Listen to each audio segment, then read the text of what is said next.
Well, good morning, everyone. This is John Haller. Right now, I'm being joined by Mark Sutherland from the Sutherland Report from the UK. Good morning, Mark. Good morning, sir.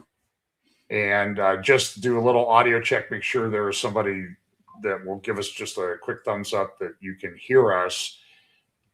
Here's the plan for today and a little bit of sort of housekeeping stuff. So, plan for today is Olivier Melnick is in town. He spoke at Fellowship Bible Chapel this morning. He's on his way to the house, and he'll be joining us in about 15 minutes, probably, from the church. And so we'll talk. We're going to focus a lot on anti-Semitism and that type of thing. And the reason why we're doing it at my house in my studio, I have been able to get downstairs to my studio now.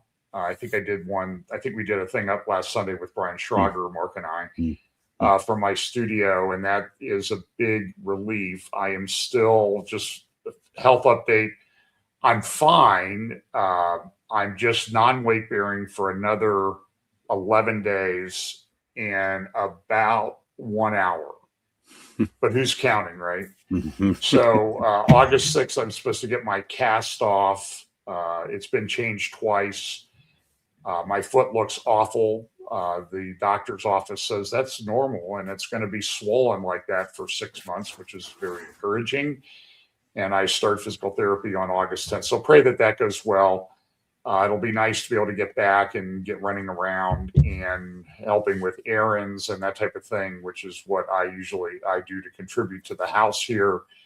And I've been out of the house twice in 4.5 weeks, which is an all-time record for me. So the other housekeeping thing is there will be a technocracy, transhumanism, AI, Mark of the Beast tech roundtable on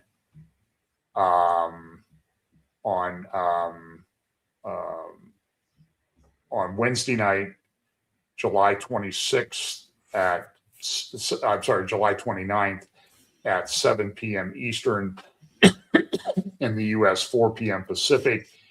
So we have a lot to talk about, Mark. So I think before Olivier gets here, let's talk a little bit about what's going on in Iran. I think the thing is, it's this starting and stopping thing that I think frustrates a lot of us. So the latest reports, and it depends who you read and what you read. So there's a report this morning that the last 2 nights, I do not believe that the United States has conducted much in the way of strikes. That may be different than what's being reported because I haven't checked for 20 minutes.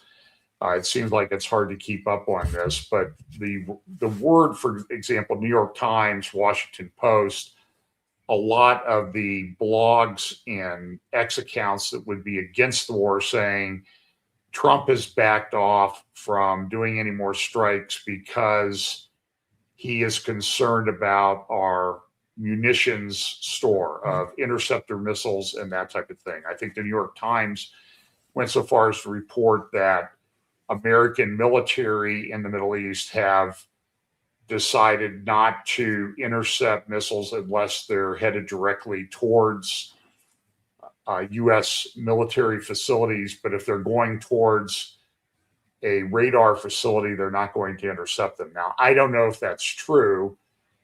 Also, people are attributing that to a leak from J.D. Vance, which seems to have some credibility the way J.D. Vance has been going. So, Mark, what's your understanding of what's going on?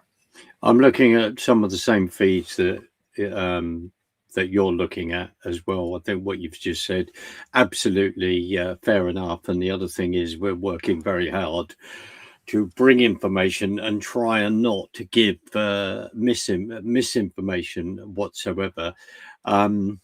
And it is at times like walking through an oil slick, to say the least. But the interesting thing when you're making a comment on holding back because we may not have the munitions, also I think the Israeli ambassador to the UN, Mike Walsh, has just said something has just come up within minutes, saying that wanting to give the Trump administration a more time, a bit more flexibility to get the Iranians to the table.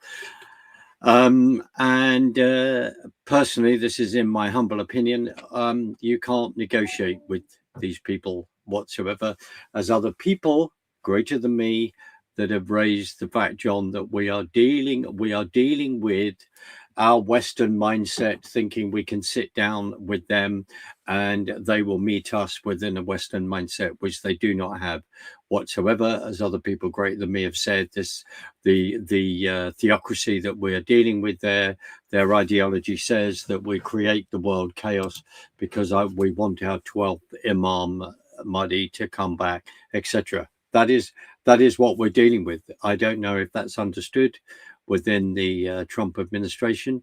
I'm sure that some people understand their biblical eschatology, but whether the President of the United States does, respectfully, is a conversation for 4 hours.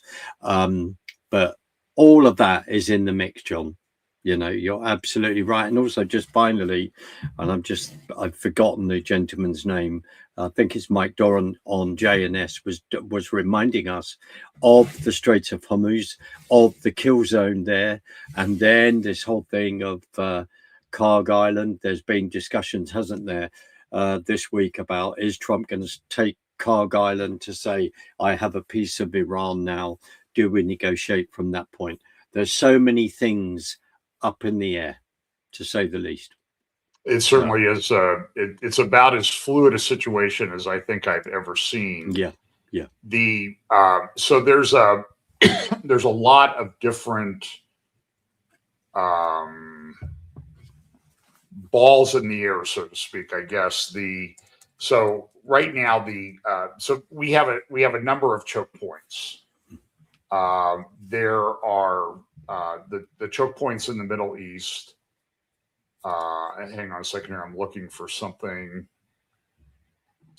to see if it's not in my copy of the Financial Times.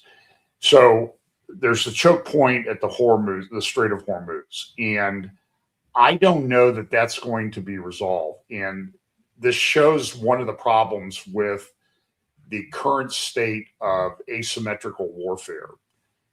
Don't talk a lot about Ukraine and Russia. Russia's just been hammering Ukraine with missiles and Kyiv with missiles. But the interesting thing about missiles and drones and that sort of thing is they're very effective at bringing disruption to your enemy. For example, let's look at Ukraine. So Russia is really bogged out in Ukraine. They're supposed to be calling up 300,000 to 1 million people. Those guys are going to be sent to the front. And some of the stats that I've shown, and admittedly, these may come from accounts that lean pro-Ukrainian. There's a number of very good analysts that are out there talking about this. And even the pro-Russian guys have said Russia's lost 1 million men dead in this war. And this has been going on for 4.5 years. And they all said, all the guys on the pro-Russian side, this will be over in 3 days. Then it was 2 weeks. Then it was 3 months. Now we're 4.5 years. And now the narrative is, well, Russia's just doing this to bleed all of the munitions out of the West. But the other side of that too is, and Ukraine's been very effective with drones and strikes and missiles. So they've pretty much shut down the Russians' ability to transport things through the Sea of Azov. So if you look at a map of Ukraine, you have the Crimean Peninsula. Ukraine has pretty much shut off the Crimean Peninsula from fuel and resupplying. They are now, and they've destroyed a lot of ships in the Sea of Azov. I don't know the exact numbers. I don't think anybody does. But if you remember, there was also an attack on the Kerch Bridge pretty early on in this, and that Kerch Bridge is not in a great state of repair. The trains that can go across it are very limited in how big the train can be. That would be used to resupply Crimea. Trucks are limited because the bridge has been damaged and the railway structure has been damaged. And a lot of people think that it may eventually collapse. I don't know. That's a critical infrastructure item. And so Ukraine is doing that. But the interesting thing, if you look at all the good things or great things, depending on your view, or bad things that they've done with drones and missiles, is that they're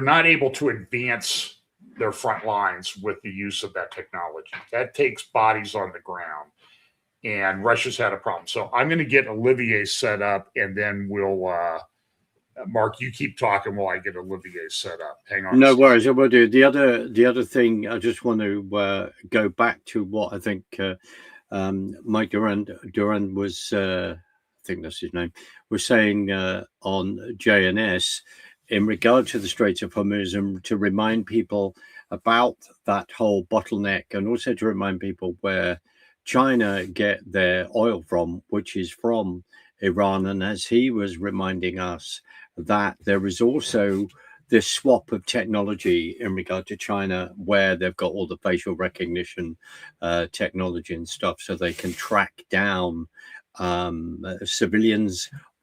And especially as it reminded in regard to the protests that happened on the streets from, I think, the 7th and 9th of January, and then appallingly anywhere between 40 to 80,000 of their own citizens they then murdered on the streets. They're also hanging young Iranians, seems to be daily, in regard to the protest that those brave young Iranians undertook against the regime on those days. So bear that in mind, that it's this whole thing where China gets its oil from. So here's another choke point, and also their relationship with China. Now, John has just been talking about drones. Olivier, good to see you. And I'll just quickly finish say this, that about drones. And there was a very, I'm just going to look at this because I want to try and bring this up just quickly. There's an article again in the New York Times reminding us of the drone technology and how advanced that is progressing, and the testing by two military companies, American companies in California. And by the way, Mark, that article will be a major subject of discussion at the Technology Roundtable on Wednesday, July 29th. Okay, brilliant. Brilliant. But that's a very important article. I will try to put a behind the paywall link to that article. It's in this morning's opinion section of this morning's New York Times. It's been out there on the internet for about 4 or 5 days. Because it's a phenomenal article. It's a phenomenal article, and just quickly, I'll just round that up, because what it raises the lack of human participation in regard to the operation of the drones. That because of AI, the drone is virtually fully AI. It's down to the AI in what direction that goes in, how it conducts itself, and of course when it fires, the ammunition that it's got on, and then who it fires against. That raises another issue. But it is a phenomenal article, and there was a test in regard to the technology at the end of last year. And John, this backs up totally what you're saying about what drone technology can hold back, and then when it goes over the front line, the damage that it could do to the enemies. But at the end of the day, boots on the ground in certain places. So I'll just end with that. I'm very glad that you're going to be discussing that article. And Olivier, as I say, thank you for joining us. It's lovely to see you. So thank you. Say hello, Olivier. Say hello. I just did. Okay. Yeah. Yes. I understand you've been at a conference with some other people that I know very well. So you've been at the Go Therefore conference in Ohio. Correct. Yes, that was Friday and Saturday, and And today I just spoke at John's church and Brilliant. rushed here to do the prophecy update. Right. So Olivier will be here for about maybe an hour or so. Then he has to go catch a plane home. We usually we would feed our guest speakers at Fellowship Bible Chapel, but today we're going to give him a coupon to go to Taco Bell, I think. Right. I'll pass on. Yeah, you don't want to get on a plane with a bunch of other people that have been to Taco Bell. So I want to talk while I have Olivier here. Olivier, maybe you could just give us a quick summary of what you talked about yesterday at the conference and today at Fellowship Bible Chapel. And since your expertise is in anti-Semitism, we do want to focus on that while you're here. And I have a couple of ways I want to go with this, but sort of give us a summary of what you talked about the last couple of days on that topic. Yes, thank you. So if anybody has a no, I'm hearing myself with echo. Is that normal? Yeah, you're going to hear a little echo. Okay, all right. So I like to hear myself. So any question you might have beyond my visit here today, you can find me at shalominmessiah.com or Olivier at shalominmessiah.com. I spoke on this development of different accusations building upon each other over the last 60 years. And it goes like this: colonization, occupation, apartheid, genocide. And I have clearly seen in the last 6 years since the advent of Yasser Arafat, the epitome of the Palestinian from Egypt. And so I've seen this progression where first Israel was accused of colonizing land that was not theirs, and I'm summarizing. And then once colonized, then they would occupy some of the land with their people, but that became not enough, so they wanted to push people away to colonize more. So that's apartheid in the eyes of the world, of course. And then recently, for the last, well, I could say almost 3 years, definitely since October 7, 2023, genocide from almost every corner of the world, ignoring all the genocides of the history of humanity, ignoring those that are going on right now, ignoring the genocide that Hamas tried to commit on October 7th, and accusing Israel of genocide with no factual foundation. So that's what I did in my presentation, giving the definition of those 4 points, then showing the example of how it was misused and continues to be misused, and then giving a Bible defense with the scriptures that said that God has given the land to Israel. That is a divine decree. And that is, if you have a problem, you have a problem with God, not with the Jewish people. And so I give some examples, and I'm sure you, John, are going to give some of those. One of them is the one you brought up on your screen about Amnesty International. Yeah, so let's just recap that real quickly for everybody.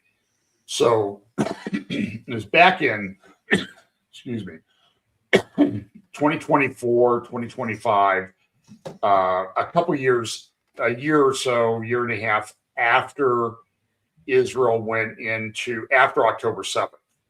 And if you remember, October 7th happened, and it was many weeks before Israel really made any incursion into the into Gaza. But I have videos. I have a video of Mamdani about October 20th, October 20th, 2023, before Israel went into Gaza, saying that that Israel was committing genocide. There were many accounts, dormant accounts, Telegram accounts that pretty much activated before the invasion from Gaza took place on October 7th, 2023. So a lot of people had advance notice of it. Yep. And so on October 20, and immediately within a day, everybody on the left, the pro-Palestinian left, was calling this a genocide. And so a genocide report came out from Amnesty International, and it's kind of interesting the way they phrase everything.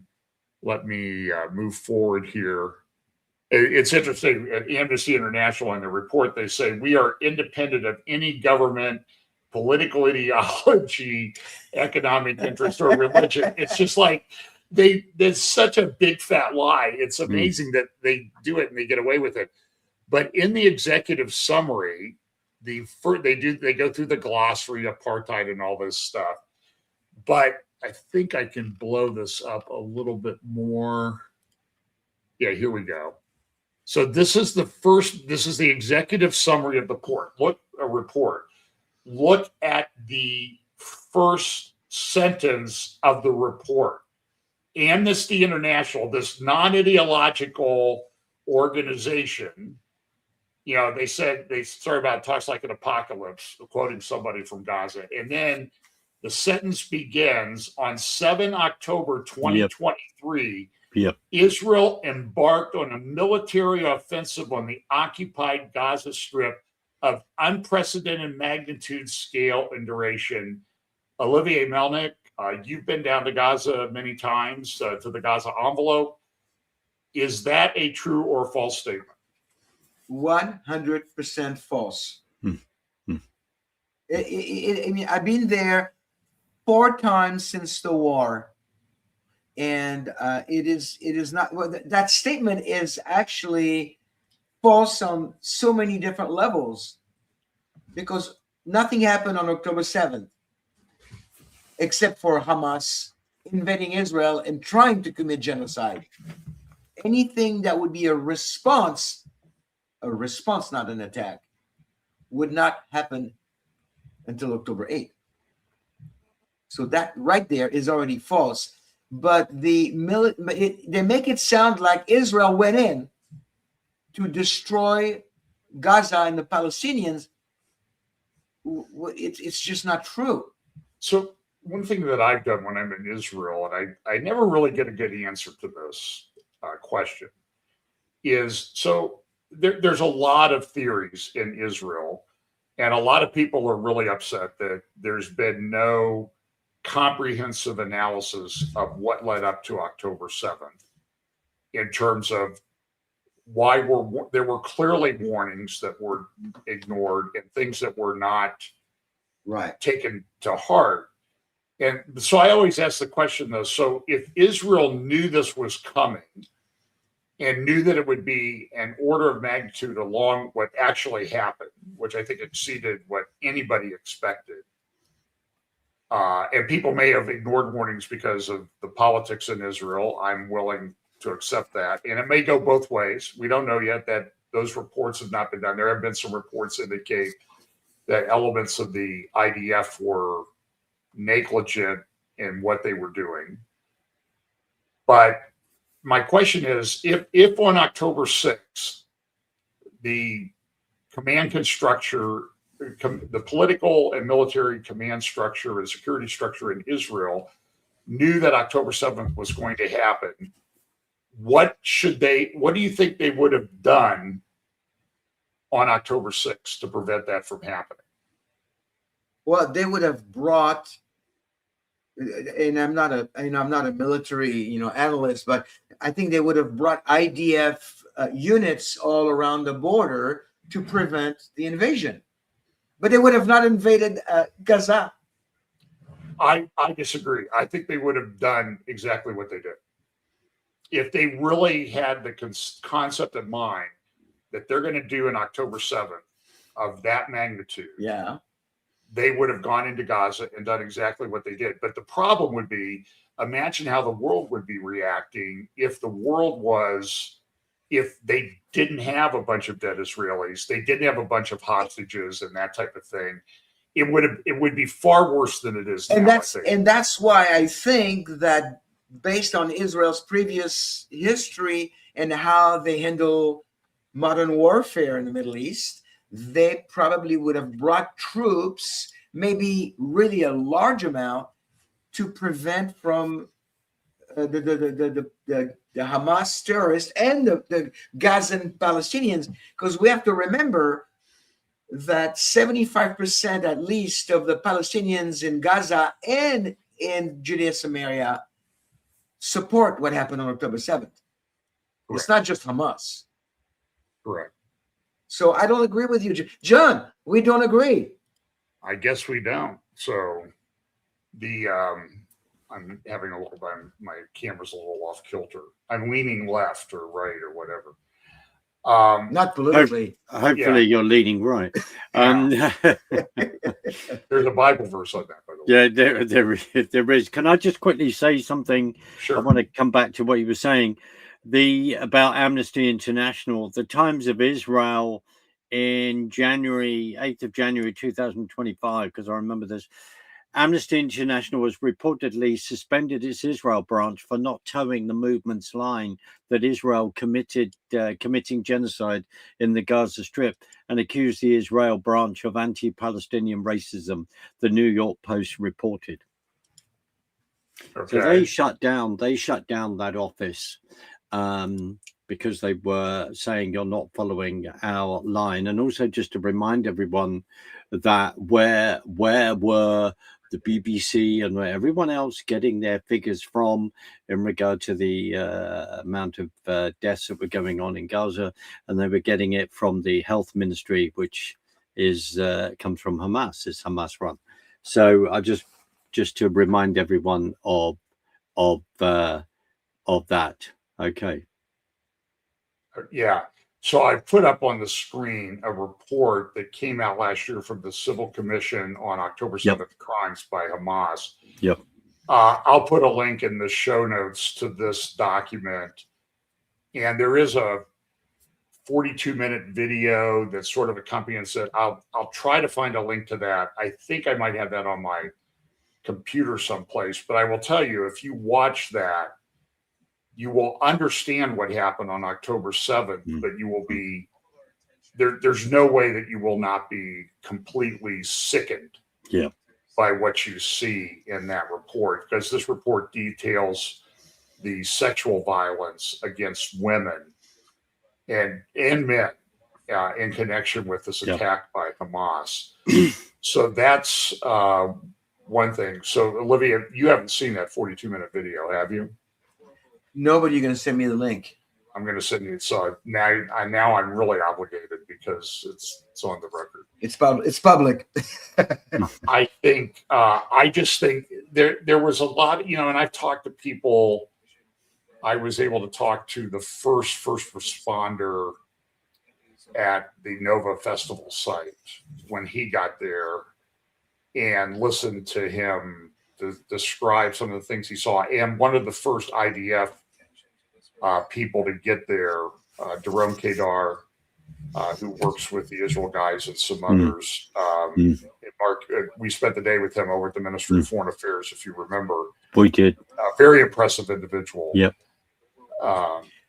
Physically, but go ahead. No, I was going to say this is what we would have seen if Dr. Mengele and the Nazis had GoPro cameras. Yeah. That's all I can say. Yeah. Mark, you're getting ready. I think you're trying to get an interview with I forget her first name, Posner. Yes, and I've forgotten her first name. I think it's Sarah Posner. I think I met her at the Middle East Forum conference. She wrote a book called The pharmacist of Auschwitz. That's right. About the Romanian, and his name is completely gone on the book I have, which I've just got a book is downstairs. And Olivier, what you've just said, I fully support you in what you've just said. You're absolutely right. And of course, and that book is then linking a slightly different direction, but is linking the pharmaceutical experiments amongst other appalling experiments that have gone on. And of course, IG Farben, Bayer, they are subjects, e.g. looking at them, that are close to my heart because it's important history. And I think it's been very important history that's been relevant over the last few years without raising and getting us in trouble with YouTube. But this is all real from various experiments that had gone on in there. And I'll just say this, which is a subject because I'm in the middle of producing a documentary on this with my dear friend Melanie Kreitz-Packard on this, which is I have publicly said when we look at the transgender issue and the removing of body parts from young people, I have said that there is no difference between that and the physicians doing that and the Mengele experiments again. And that all ties up with Big Pharma.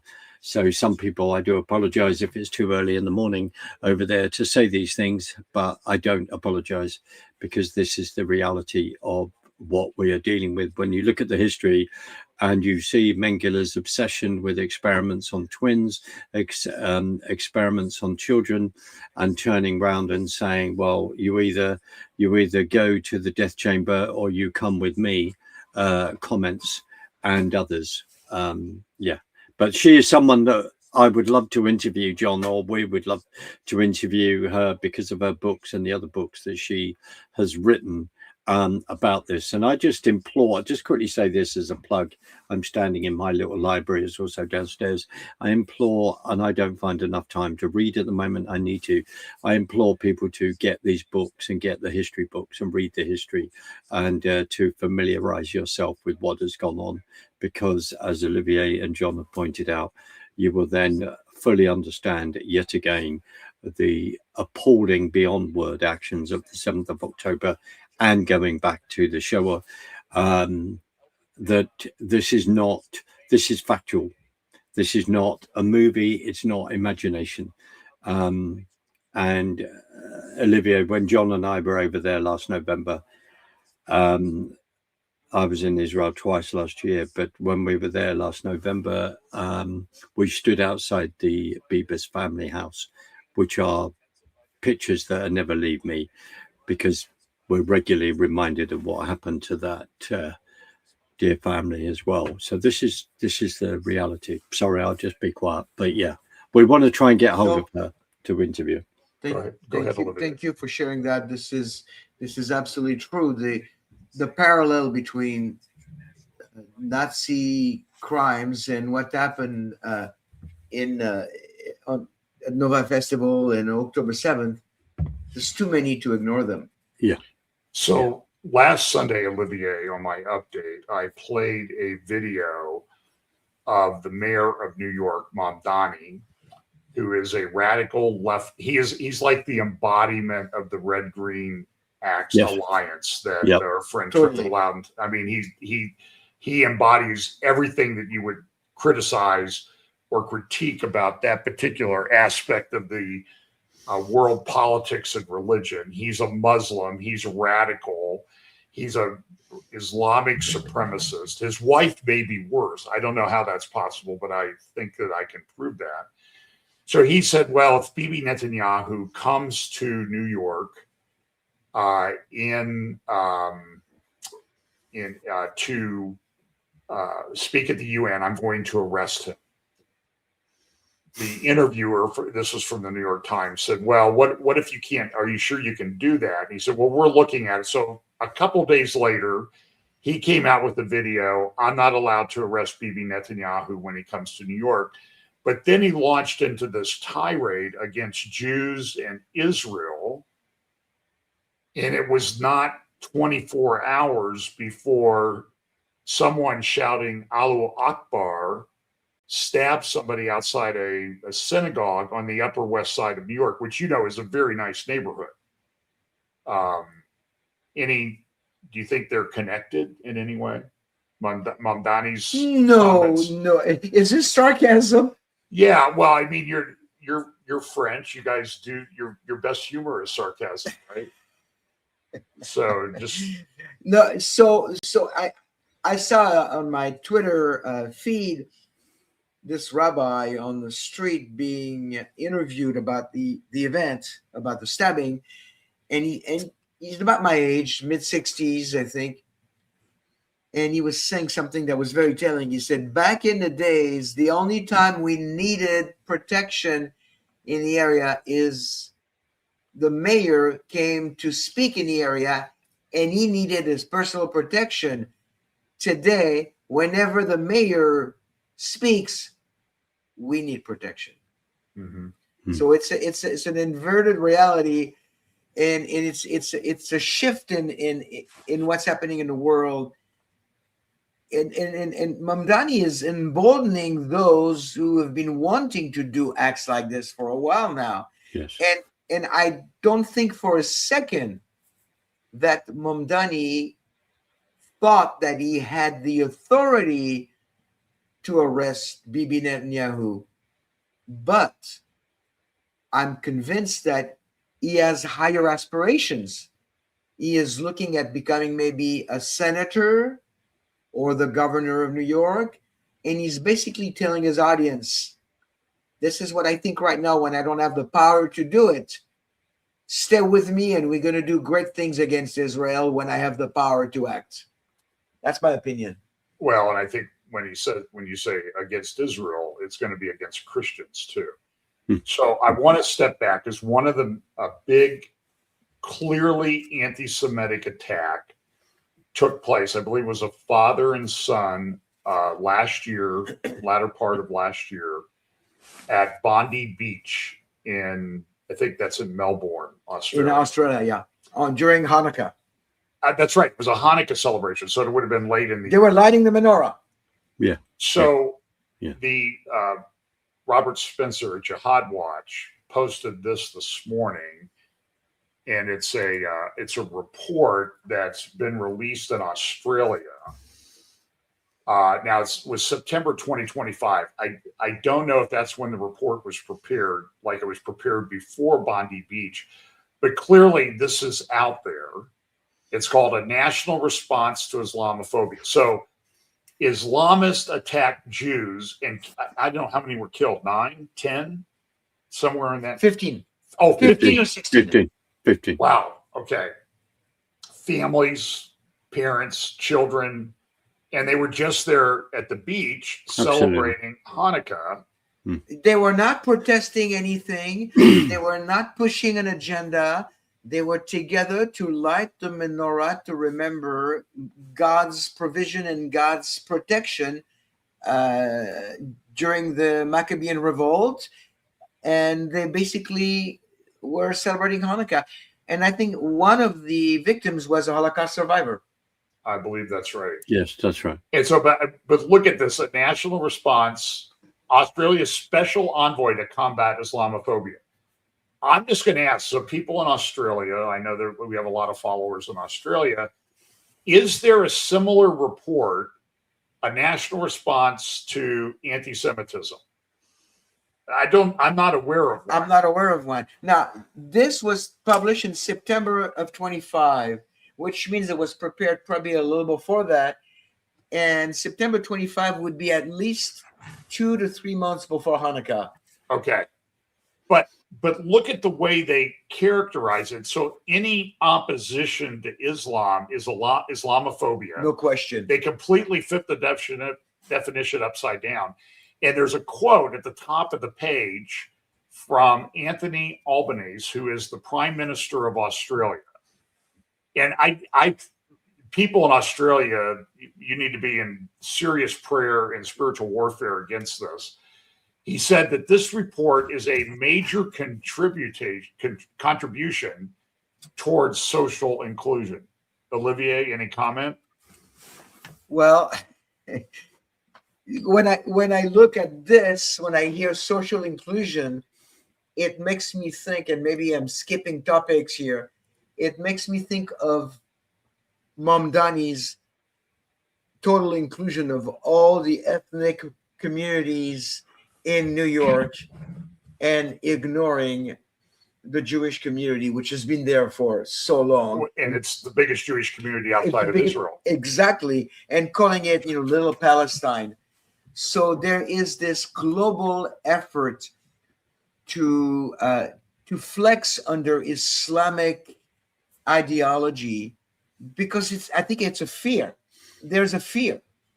Somebody, by the way, suggested that the response should be when Netanyahu comes, that Mamdani should be ordered to drive Netanyahu around in a limousine and be blaring on a loudspeaker, "This is the Prime Minister of Israel who is highly favored in the United States by President Trump." This sounds slightly biblical. It does. It does have that ring.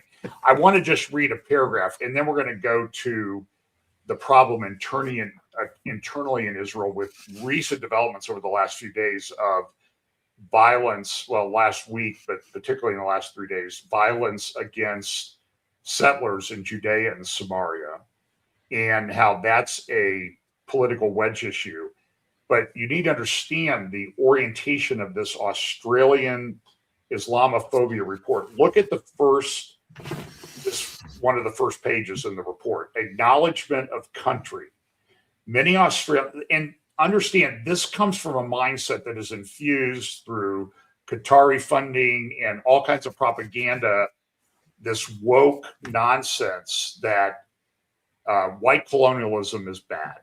So many Australians remain unaware of the deep and enduring relationship that has existed between Muslim communities and Aboriginal and Torres Strait Islander Australians. Historical evidence reveals Muslim traders from Indonesia journeyed regular to our land from at least the mid 1600s. And so it's just all this kumbaya stuff that they're saying is they never came to take slaves or anything like that. It's shocking to me. John, just a couple of things, or three things. First of all, Albanese has a record of attending pro-Palestinian rallies from a young man until recently. So people need to bear that in mind. His relationships with other political leaders over here, as they're all on the same mindset. Also, to remind people about what happened in Sydney soon after the appalling events on the 7th of October, and there was that Muslim individual celebrating that, saying that he was invigorated by what he had seen. And also to remind, I mean, there's other incidences, but that was infamous. And then also the other one where two Australian nurses or hospital workers, one was a nurse, maybe another was a doctor, and then they were on a podcast with a Jewish Israeli citizen, and saying, when they discovered that, and then warning him that maybe it wasn't a good idea that he went into an Australian hospital. So this is the background that's been going on in Australia. Plus, restaurant. I think a Jewish restaurant was firebombed, also attacks on a synagogue as well. So this, as Olivier has said, I know we're being a bit sarcastic, but the whole thing of when this kind of thing is put out there, what it then stirs up in regard to people and regard to the anti-Semitism, and nothing is done about it. And also, I would then just finally say people need to explore that history and what was then written there, John, as well. They need to explore that history. I'll be quiet. Okay. 2 weeks after the events of Bondi Beach, there was a burning of a daycare center, and with graffiti written on the wall. And I got the video, F the Jews. Yeah. 2 weeks after. Yeah. So it's like they didn't learn anything. No. Well, especially if they were reading this report, they would think that, well, we can't do anything because we will be called Islamophobic. That's the worst thing in the world. That's right. So let's move to Israel, because I know you're headed to Israel soon, a couple times maybe between now and the end of the year, and you have part of your ministry over there to help out, particularly soldiers, I think, and families of soldiers, because this is, I mean, what do you see when you're over there? I mean, has this been a stressful time for the IDF and other people in Israel? It has been. We support several units of reservists, and what people need to understand is that the IDF gets funding from the government. The Air Force gets the top of the line. Yeah. Then the Army gets what's next, and then the reservists get the breadcrumbs, and it's sometimes very little or nothing. So it's a challenge. So we have been raising funds to provide them with protective gear, ATV, ambulances, vests, helmets, goggles, drones. And the Lord has been very, very faithful and generous through many people watching us. Thank you for that. The IDF right now, they're still working in Gaza, very active at Lebanese border. And we're going back in August, and probably our biggest challenge right now as a ministry to help them for the next few years is going to be how to deal with PTSD. The wives and mothers of those soldiers are suffering, the children are suffering, the soldiers are coming back. The rate of divorce and suicide is through the roof. And so we're trying to figure out ways to help them with PTSD on top of supplying them with the equipment. But there is a great opportunity to reach out to Israel and to show Christian love and to open doors for the gospel. And it would be fair to say that you can't go into any Jewish community in Israel and not quickly run into people who have been personally impacted, either family or friends, of injured or killed IDF soldiers. Is that a fair statement? I was last August, a year ago, I was there with my pastor, and we had appointment after appointment, meetings after meetings, and we met people on the street. I remember going to Golda for ice cream, and the owner of that ice cream parlor started talking to us. We told him why we were there, and he said, "Come with me."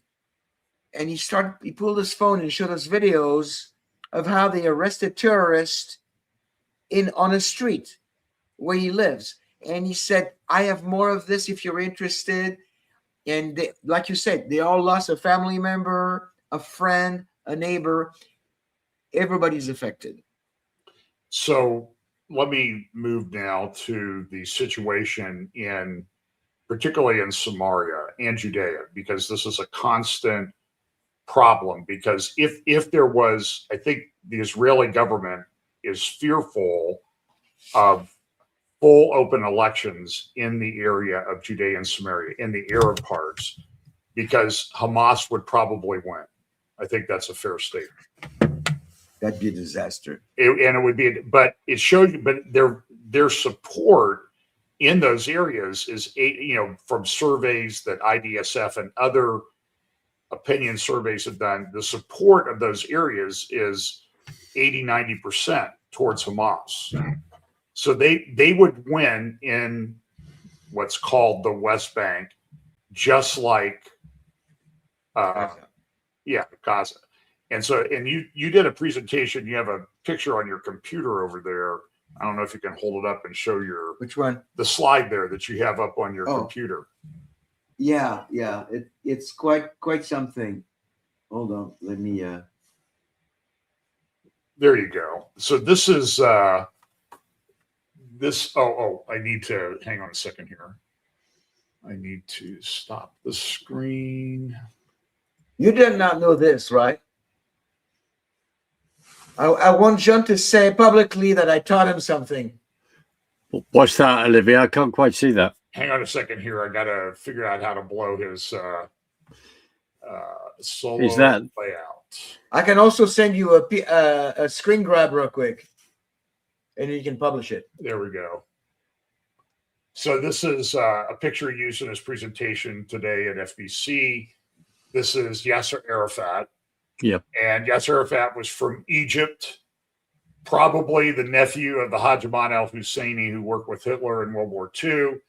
But tell us what's significant about the way Arafat is dressed. Well, the headdress is known as a keffiyeh, which is an Arabic headdress, and there are meanings to the different designs on the headdress, and I don't have time to go into that. But what's very unique to the way he was wearing it is you would be hard pressed to find one picture of Arafat through the ages where he doesn't wear a keffiyeh pinned to his jacket in the shape of Israel, or let me rephrase that, in the shape of Palestine. And that's subliminal propaganda. Yeah, they never talk about it, but every picture, different ages, he wears it the same way. Nobody else wears it that way. It's on the head and over the shoulders, in the back. He wore it in the shape of Palestine. And that was done for a specific reason. Because he and the keffiyeh has kind of a meaning. It actually comes from Mesopotamia. It's subliminal. Region, but it does essentially mean from the river to the sea. From the river to the sea, Palestine shall be free. The fishing nets. To which I answer, from the sea to the river, Israel is forever.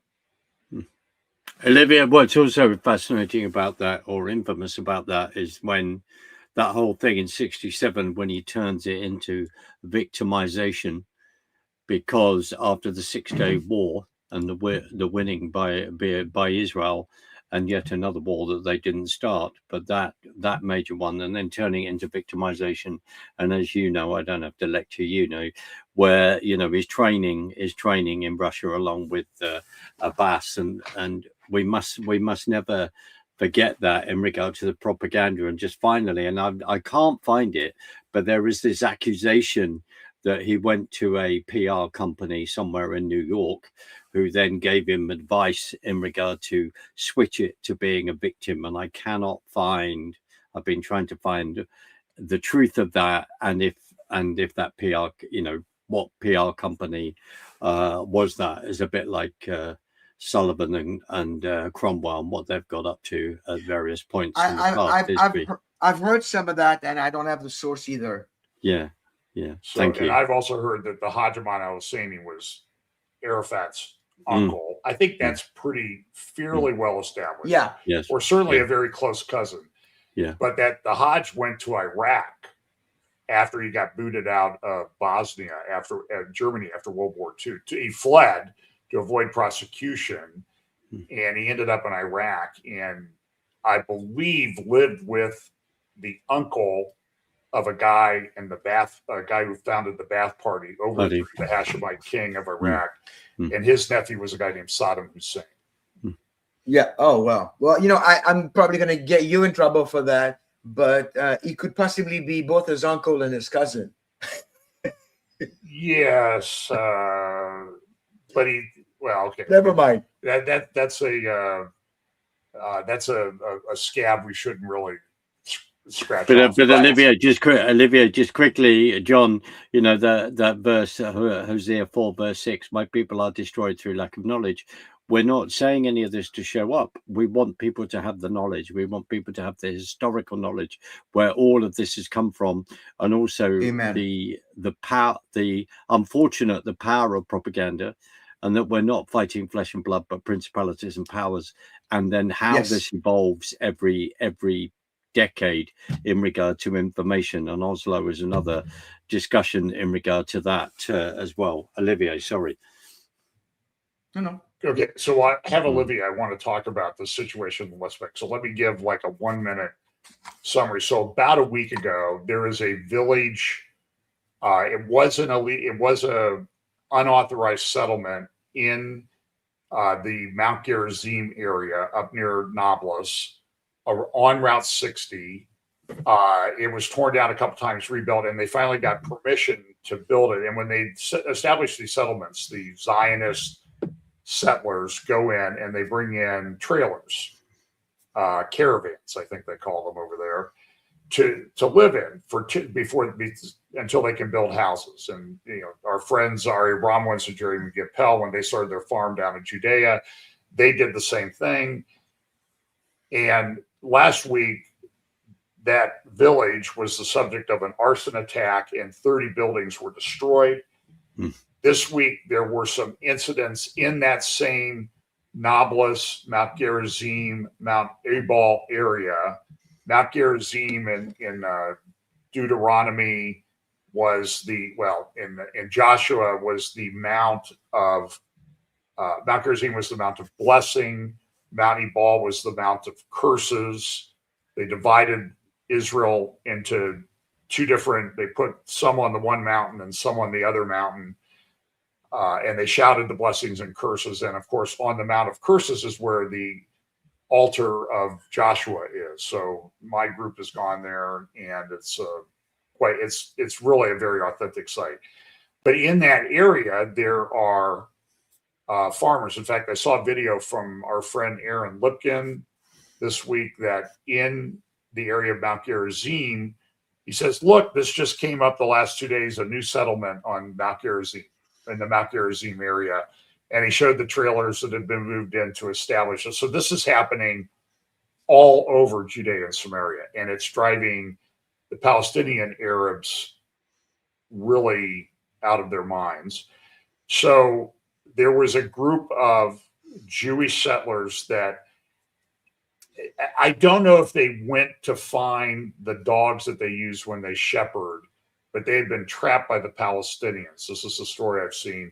They released the dogs. Then a group of Palestinian Arabs attacked them, started throwing rocks at them. This is very common up there. And one of the guys, he's an IDF soldier, reservist, home on leave. They grabbed his gun and they shot and killed a guy. And so you see here on the front page of today's Jerusalem Post, the funeral for the guy who got killed. And now the IDF has gone in. I believe they killed about 4 terrorists involved in this attack on Jews in Samaria, the West Bank. Then they went out on another raid and they arrested about 70. So this is internally in Israel. So this is one of the fronts that Israel faces. We talk about Gaza, we talk about Lebanon, but the internal front is also something that seems to be heating up. Any comments, Olivier? Well, there is a lot of activity in the territories. And about 2 years ago, during one of our trips, we got connected with an organization, and I'm still connected with them, called Moledet, which means homeland. And this is a private organization. They're still raising funds and they're trying to get approval from the Israeli government, and they're almost there. They install cameras and sensors around the farm property of the settlers in Judea, Samaria. And they monitor, and their headquarters is in Sderot, right by the Gaza border. And I've been there several times. They monitor any activity. I don't know if you remember the show Person of Interest, when they will have those little squares on all the stuff moving. Well, they have the same technology that they've developed, and anybody who's not part of their community, categorized as a friend or a neighbor, they will show that they're on their property, and with the sensors and the cameras, within 2 minutes, they can either have a police officer, a EMT, ambulance person, or an IDF soldier on the location. But this is done again for protection. This is defensive. When I was there and toured a couple of farms and the way they were installing things, I was told by the farmers the settlers, we don't even sleep at night. We have to watch our flock, our sheep, our cows. The Palestinians come, they bring a car, they burn the cars, and then what they will do is they will build homes that they don't finish. They have a foundation with metal parts coming out. They put a half a dozen of them. They claim it as a new village, and it's like a spreading of a cancer, and nobody's saying anything about that. So they have to protect their area. Sometimes those settlers have to protect tens of thousands of acres. And so this company, Moledet, is trying to help them. But again, it's a case of Israeli settlers settling on their own Israeli territory and just wanting to live there to defend themselves and protect their family and their farm. They're not going out to kill Palestinians. That is not true. Anything that happens is in defense. And of course, it's flipped, and the whole world is buying it because that's what they want to buy. Right. So I want to ask you, well, I know you have to leave here in 10 or 15 minutes, so I want to ask you. Oh, I missed my flight already. Okay, well then we don't care then. You're in for the duration. I want to bring up a report.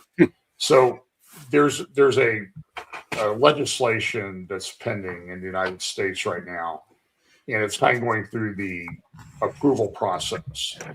It's called the National Defense Authorization Act, and it does have some significant provisions in it. For example, I think it's now Section 219. The House approved it the other day in a vote 216 to 212. 7 Republicans, like 7 so-called Republicans, like Thomas Massey and some others, voted against it, but 6 Democrats voted yes. So it passed 216 to 212. And this is a funding bill to allow, and Section 219 provides for close cooperation between Israel and the United States, specifically Israel, on technology, intelligence, development of weapons, joint production of weapons, and that type of thing. So I think it's significant in that sense. It sort of brings together a lot of what's been going on in the background for a long time between the United States and Israel on the military and technology sides. But the anti-Israel, pro-Iranian, woke right people have gone ballistic on this, saying that this is a Israeli takeover of the U.S. military. So while it's significant, it's being used in a very bad way. So there was a post the other day.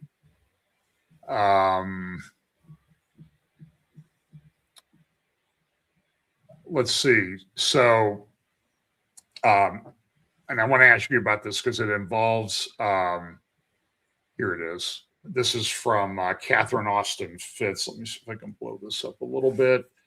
I'll share the screen. So Catherine Austin Fitz is a financial commentator. And I think if I had to describe her politically, she leads very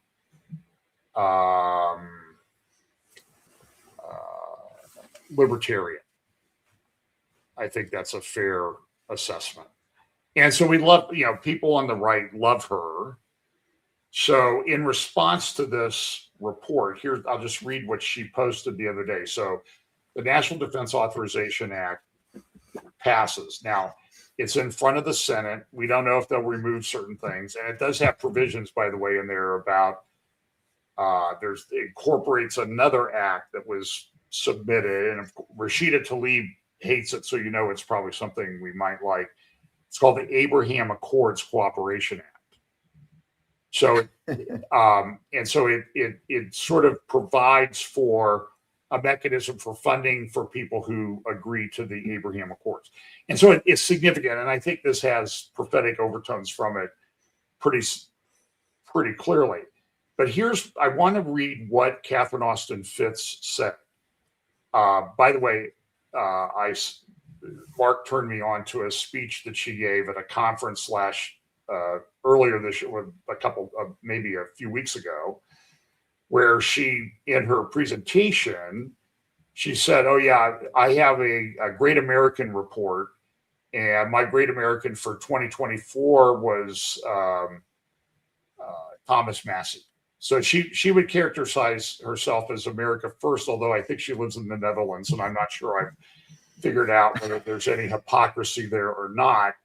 But she said this, and I want your raw opinion to this, Olivier. I'll try not to. It's going to be raw. Okay. You know those Flock and Axon cameras in your town. How do you feel about the Israeli military having access to them and training your local police and sheriff how to do to you and your family and property what has been done to Gaza? So what do you think? Well, it's extrapolation to the extreme. She's basically saying that if we allow this to happen, we're introducing. I mean, maybe the way I'm saying it is wrong, but we're introducing the possibility of genocide in America. That's exactly what she's saying, because the Jews do it in Gaza, right? Right. Okay. I mean, don't be nice about it. Call her an anti-Semite, the anti-Semite that she is, you know? Yeah, this is, it is anti-Semitic. And there's so many ways that people are wrapping their anti-Semitism in political rhetoric, not to say the word anti-Semitic, anti-Zionist, and it's just crazy. And there's no truth in that. And again, it's disgusting. So, but you understand, you've been to Israel. Israel is a very small place. It doesn't take New Jersey. You know, like we were there. Trump was coming to town, and so we said we got to get out of Jerusalem. So we drove down to Jericho, all the way up the Jordan Valley, all the way up through the Golan Heights, then all the way along the Lebanon-Israel border, all the way over to Nahariya. And that took like half a day. You know, it took like 5 hours. And yeah, 5 to 6 hours. Yeah. Yeah, that included all the stops though along the way to sightsee and take pictures and the stops for you to get snacks. Right.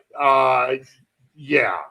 And try to figure out how to use the fuel pump, which I never did. I had to get my friend in Nahariya, and then we finally had this Russian. It's sort of a mix of Hebrew, English, and Russian telling me how to use the pump, because they're not labeled the same way over there. They don't have a different size I didn't want to put diesel in a gas engine. It's very simple. When you pump in Israel, you pump from right to left. Okay. That didn't help.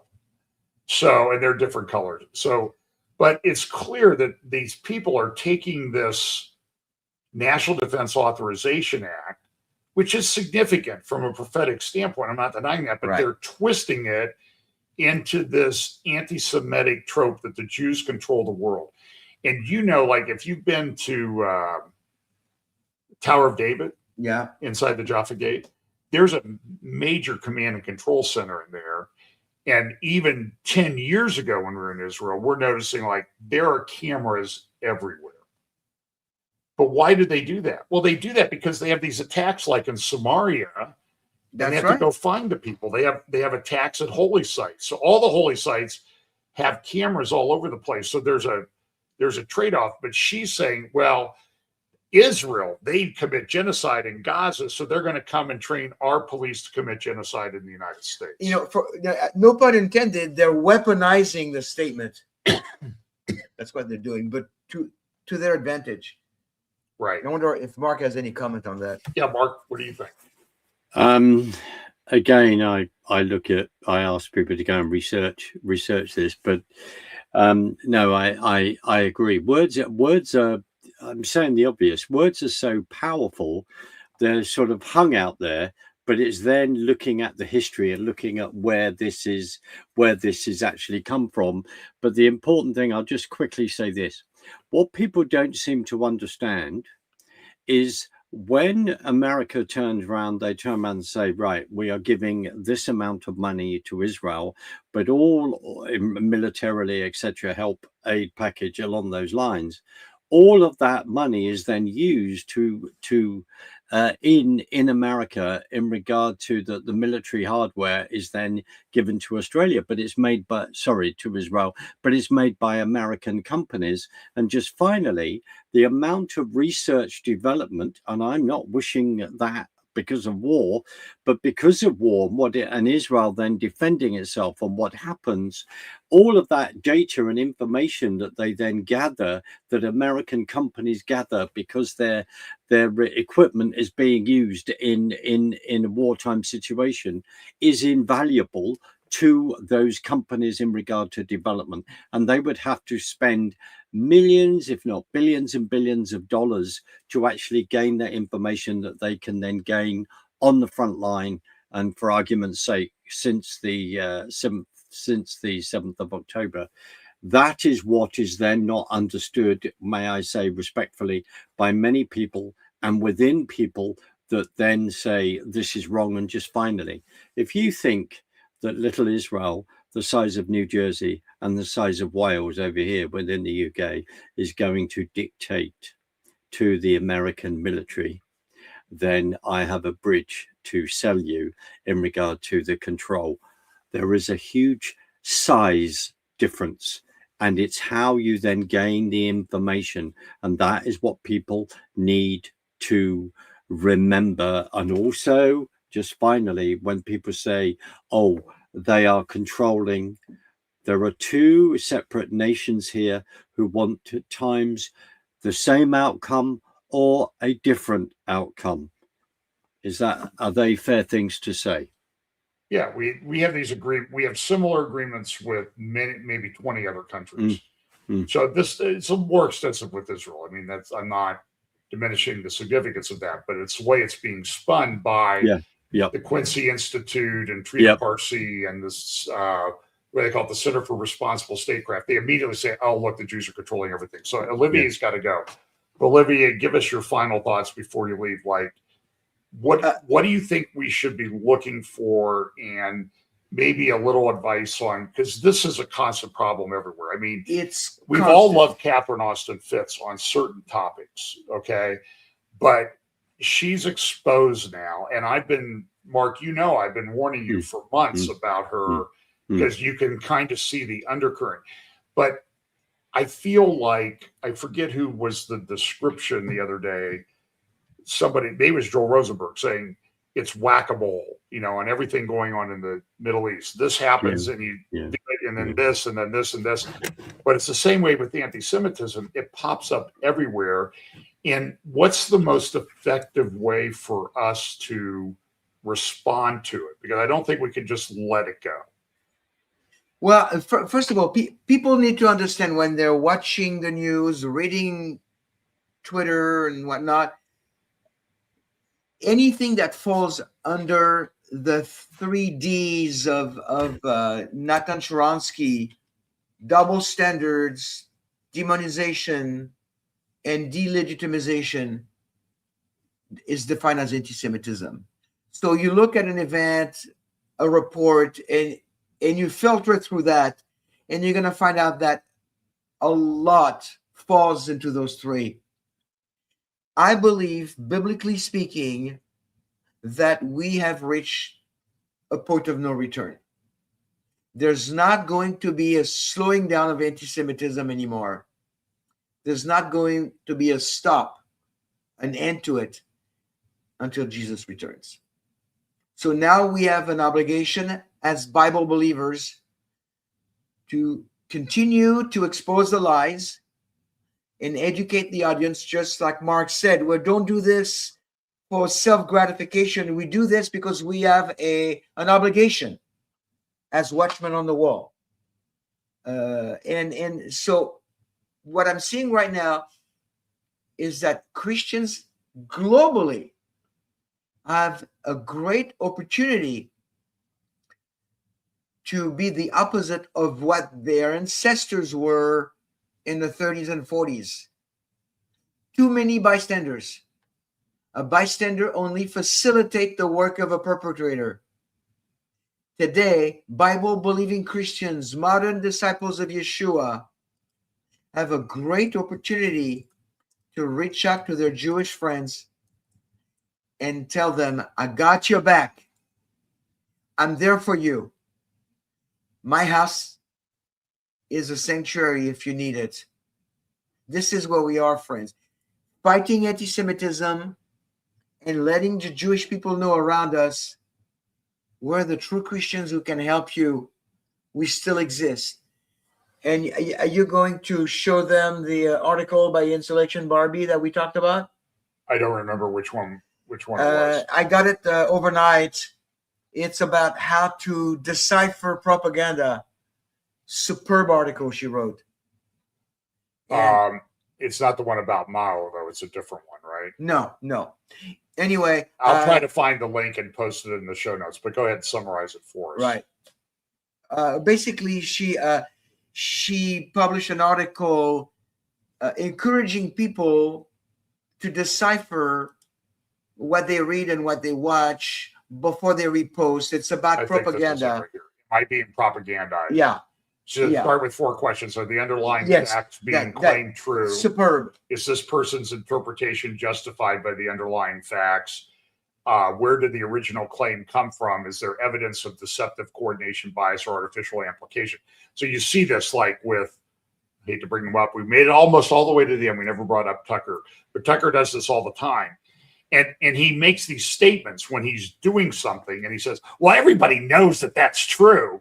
Well, that's not, when you have to say that, it's obviously not true. You lying propagandist. That's whatever that means. Right.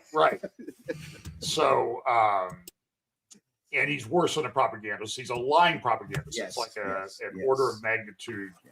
So worse. I recommend, I posted this on my Telegram. I recommend everybody reads this. What's your Telegram channel? It's Shalom and Messiah. Updates at Shalom and Messiah. Yeah, Shalom and Messiah.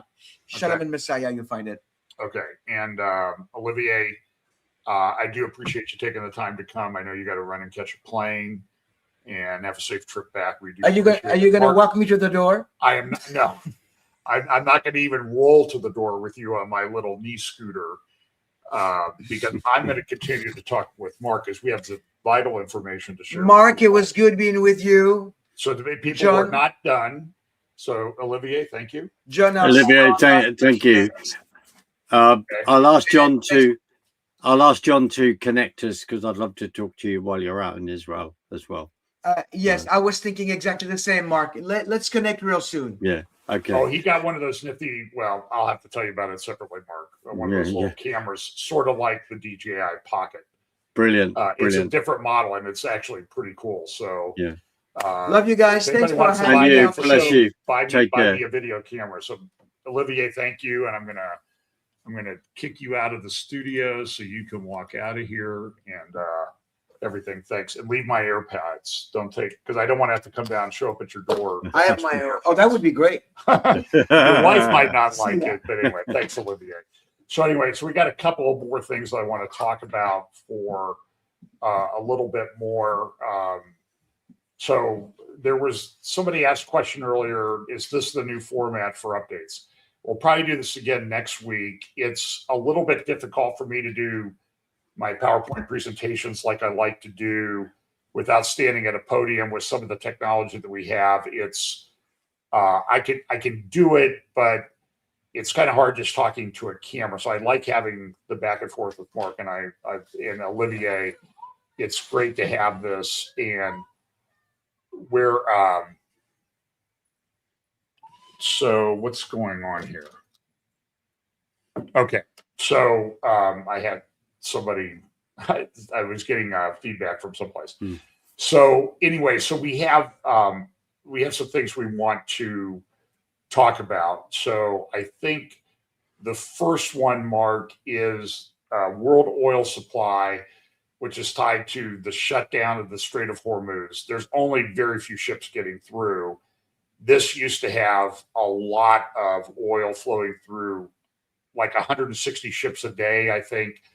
And these are giant oil tankers. These are not just little, they're container ships. They also bring goods and services, fertilizer components, and that type of thing. That's not getting through. And I don't know what the fallout from this is. We're going to have some different, we're coming into a different world than we've had before. So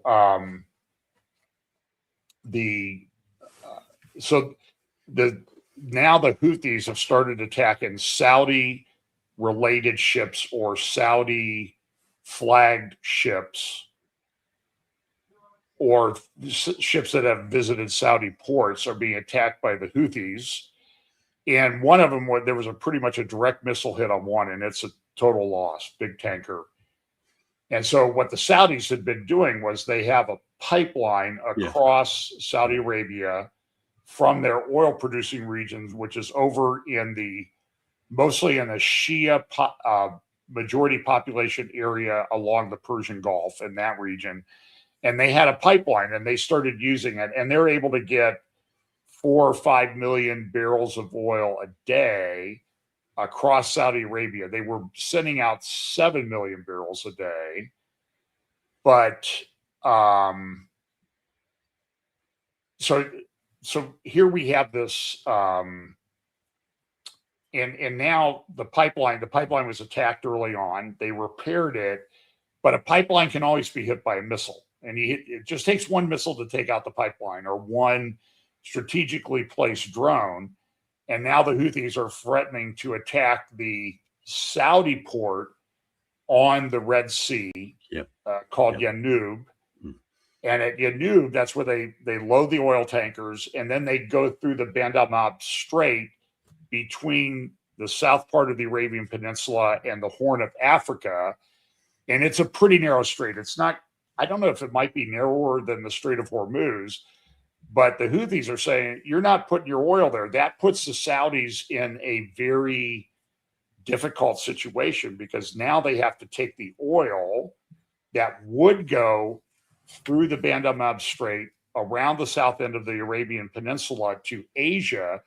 Instead, they have to go up through the Suez Canal, all the way through the Mediterranean, through the Strait of Gibraltar, then all the way around Africa. I think it changes a 10-day trip to a 40-day trip or something like that. It's because these tankers, they don't move, they're not like speedboats. No. And now the insurers have come out. Lloyd's came out today, and other insurers, and said, we're not giving anybody that has any ship that has any relationship to Saudi Arabia insurance.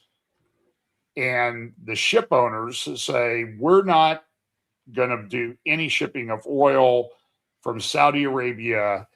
And now that supply is effectively delayed at least 40 days or more. But then what happens if they start sending missiles into the Suez Canal? They shut down all the shipping there.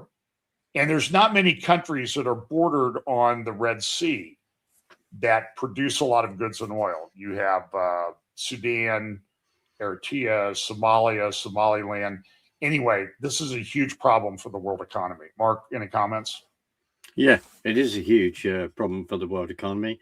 I'll just say this, in regard to the UK, we need to be drilling in the North Sea, oil, gas, etc., as fast as possible, and all the green lunacy agenda that we have been facing since on all political sides in this country needs to have a load of realism. John, the other thing is, just to quickly say, of course, when people say to us, what is going on?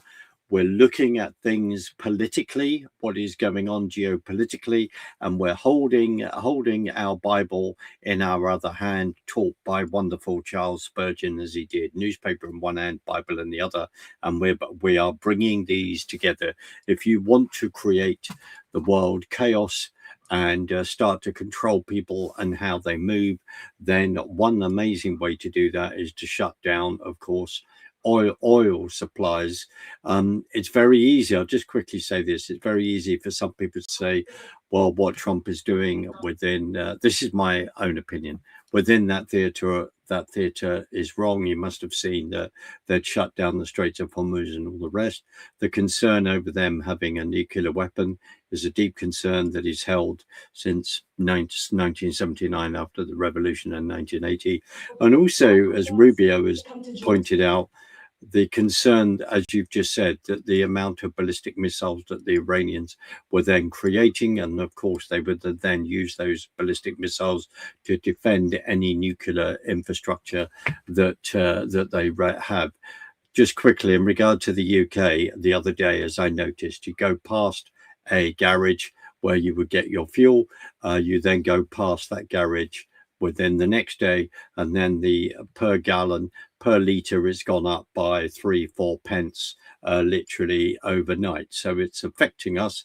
That's why I say people need to throw out this green nut zero ideology in this country and in Europe, and wherever you can go and drill.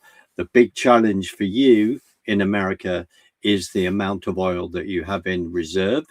And then there could be a domestic cutoff because it all goes militarily. And also, yes, you are very, very oil independent, but that oil has to go and be refined. You may be able to pull out heavy oil out of the ground, but you then have got to have that refined so that then that can go within your vehicle. So it's energy independent. I personally believe oil is a gift from God, and then the oil fields refill up. That's a long story, but we need that independence. That's one of the biggest challenges for the UK idiots that run the governments on this side of the pond. And I also throw in the Conservatives who, as Theresa May left and signed up to the whole net zero thing. I'll shut up. But the kill box there in the Straits of Hormuz, this is the biggest challenge, John, that we are looking at, that the American administration is looking at. How do you handle that? Yeah, it's a very difficult situation, and I still do not I don't know how this is all going to play out. I'm sure, and we're going to talk about this at the Technocracy Roundtable on Wednesday night, July 29th at 7 p.m. Eastern. I'll put a plug in for that. Patrick Wood, Britt Gillette, Pete Garcia, Scott Townsend, maybe some others will be joining us. I don't know yet.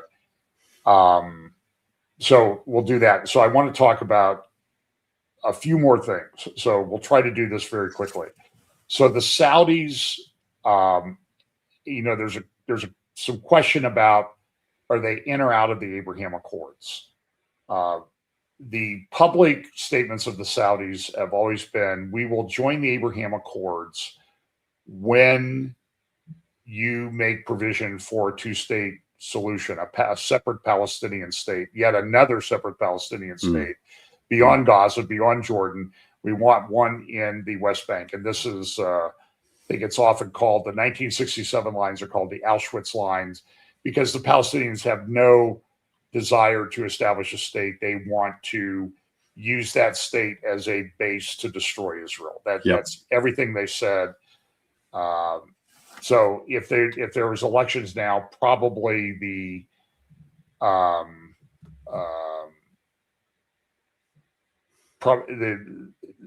would elect Hamas to run everything. So the Saudis now, there was this announcement this week, and this is, listen, I'm not in Washington, so I can only report on what's going on. And Trump came out and said the Saudis are going to get nuclear ability, and that might include enrichment.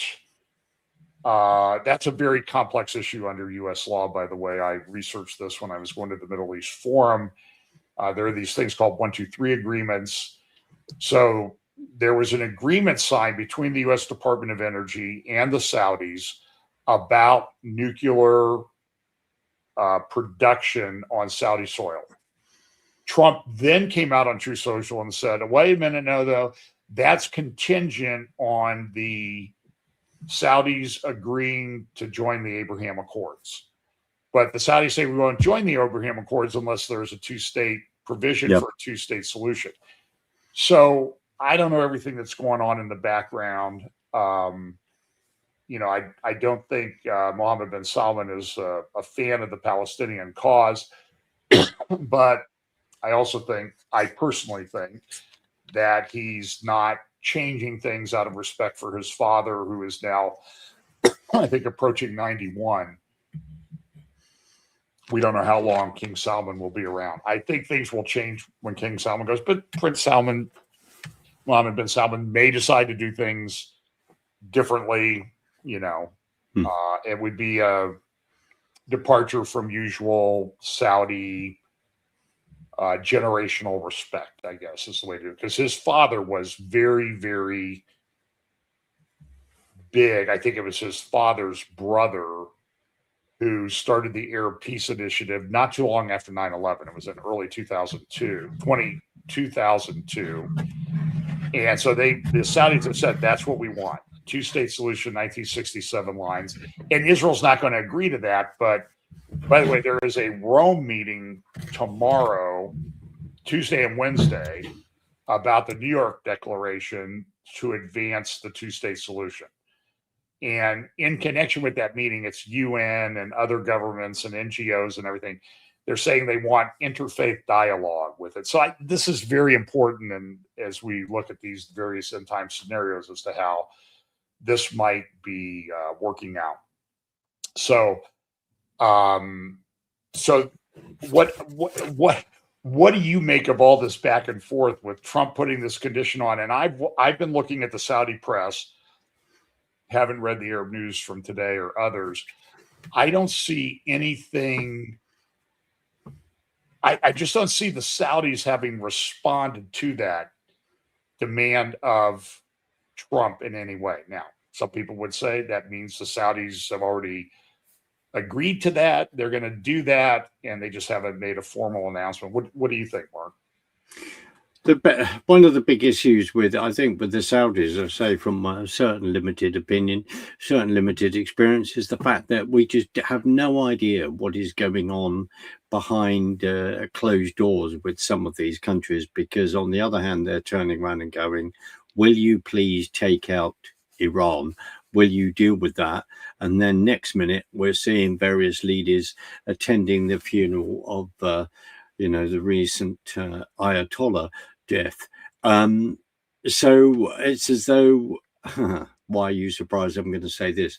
You'll have one direction out one side of someone's mouth, and then you'll have another direction out of another side of someone's mouth, John.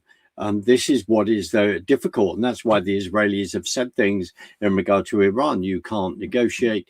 And also, on the other hand, there is back channels. We know there is back channels. There is relationships that they then have with all these different countries, including Israel. They have those, but we are not privy to those discussions because there's a private face and a public face for understandable reasons on the one hand, in the beliefs of the citizens within their own country, and also the beliefs of the royal family, John, is my opinion on that. Yeah, I agree. It's very difficult to this is really difficult stuff, I think. So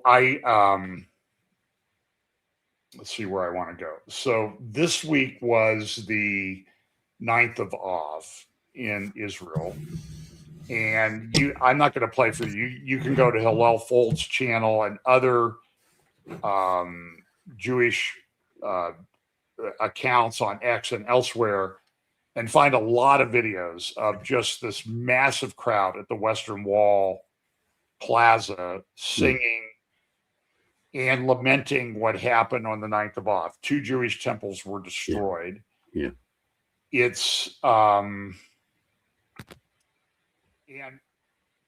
whoops, are you still have me?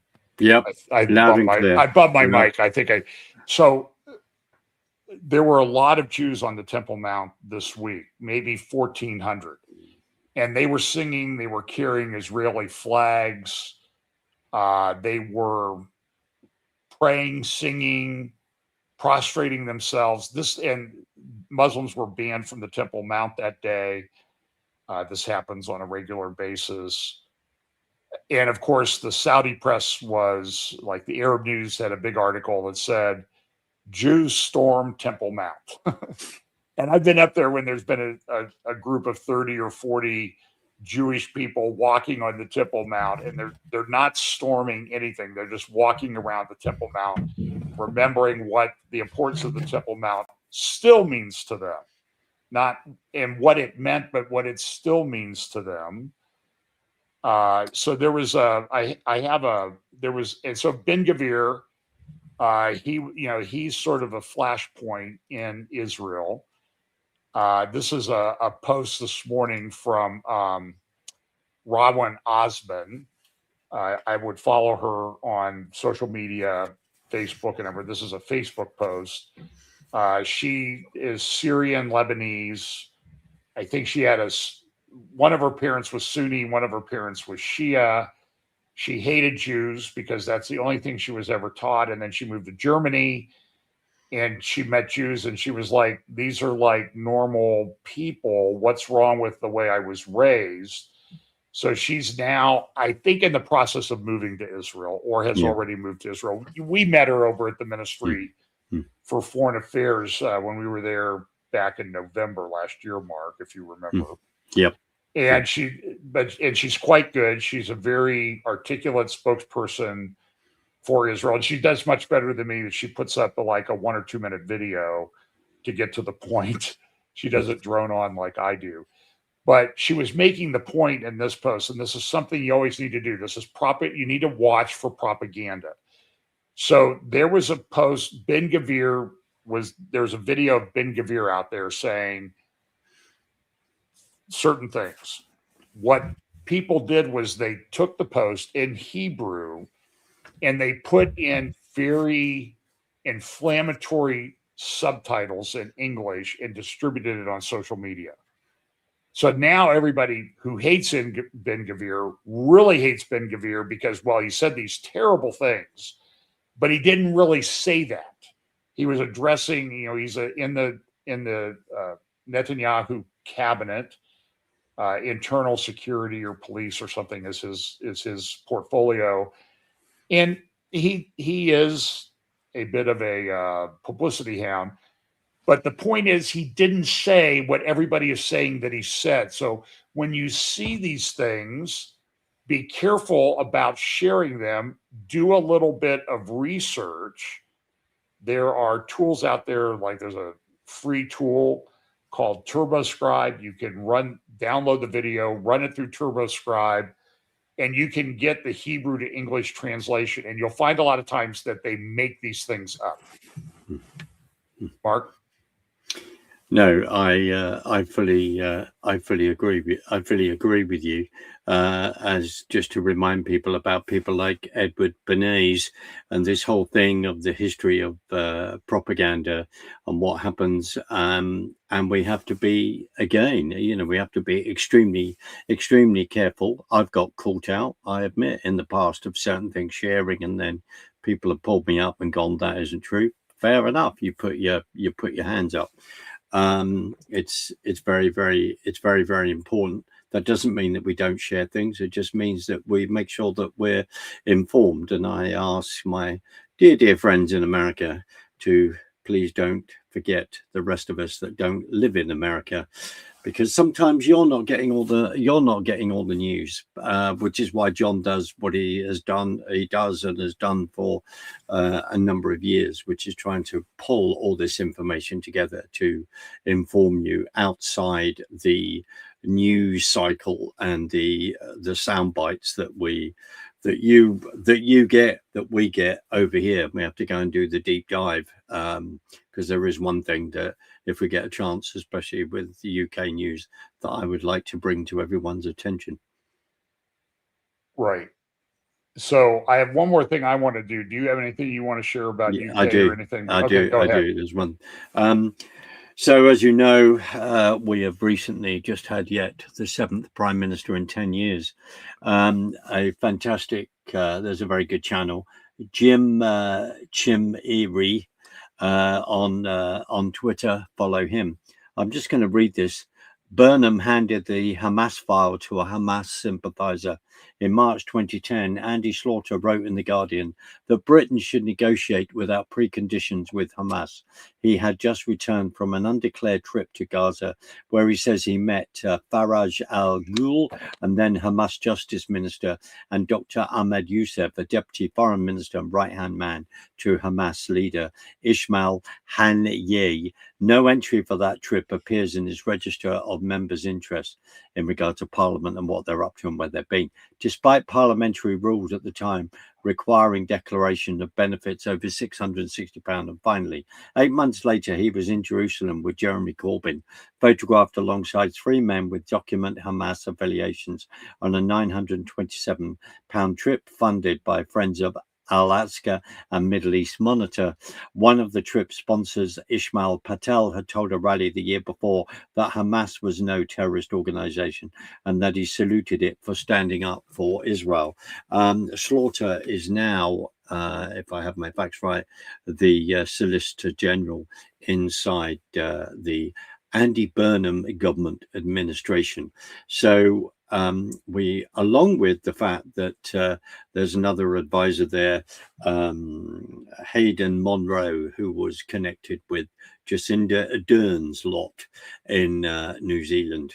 So this is why we have to do the research. But coming back to this individual, where now we have people that want to negotiate and say, Hamas, let's talk to these people because they seem to be okay.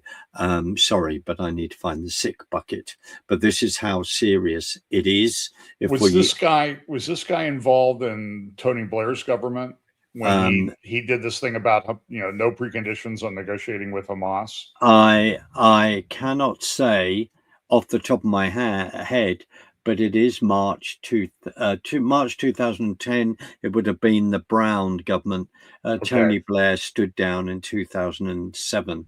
So that's something that we could look at, John. But I just wanted to illustrate to you, my friend, and to listeners who very much give us their time, is how serious it is over here at the moment, yet again, and who then is advising people or is then allowed within the government administration. There's so much to explain, from one handover, which we don't have time, from Keir Starmer to another faction within the Labour Party. And also to just quickly say that suddenly Burnham becoming Prime Minister, certain things were in play. It's now been revealed for far longer than we would even imagine.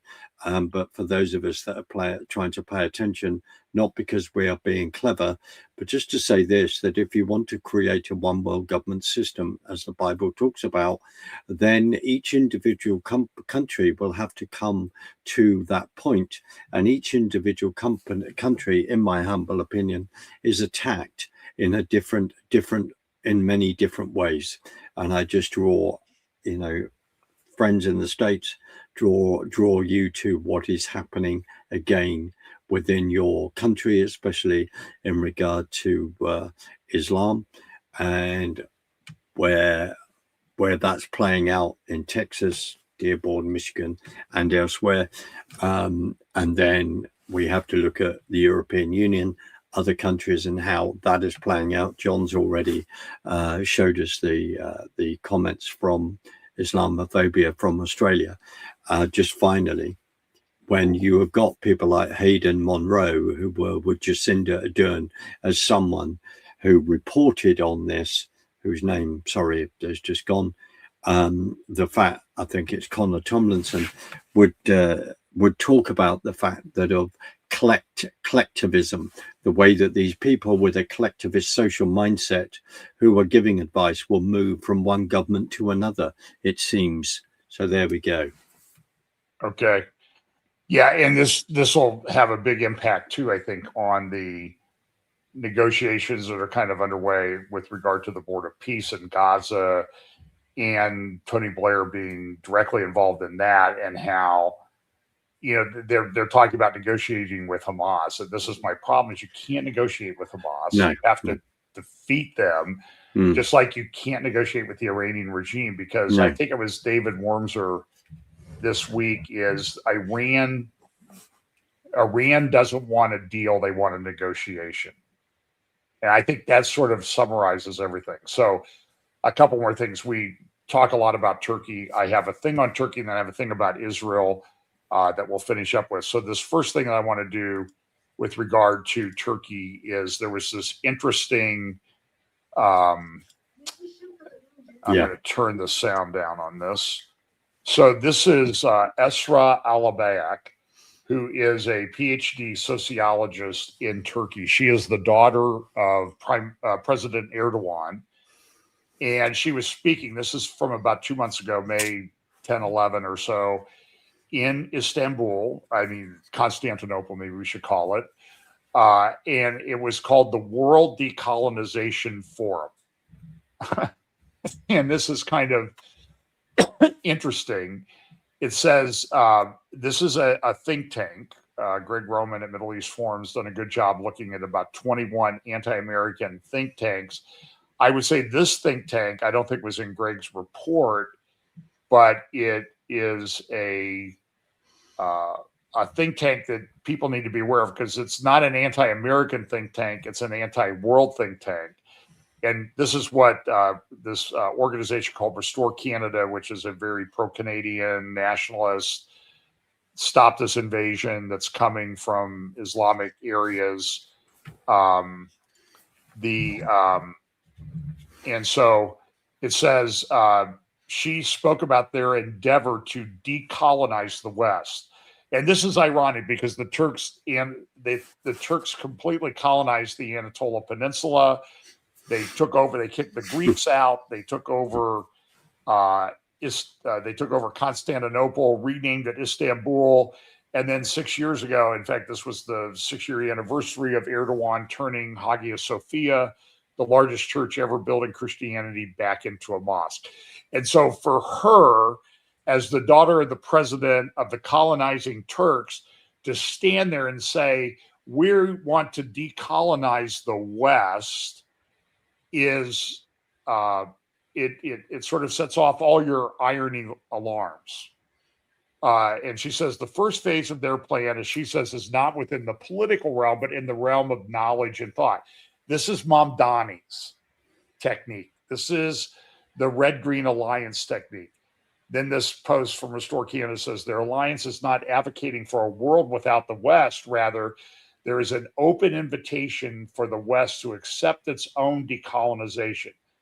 The current centers of knowledge located in Paris, London, Amsterdam, and New York need to be replaced by new centers in Istanbul, Jakarta, Addis Ababa, Rabat, Cairo, and Gaza. All Islamic centers, for the most part.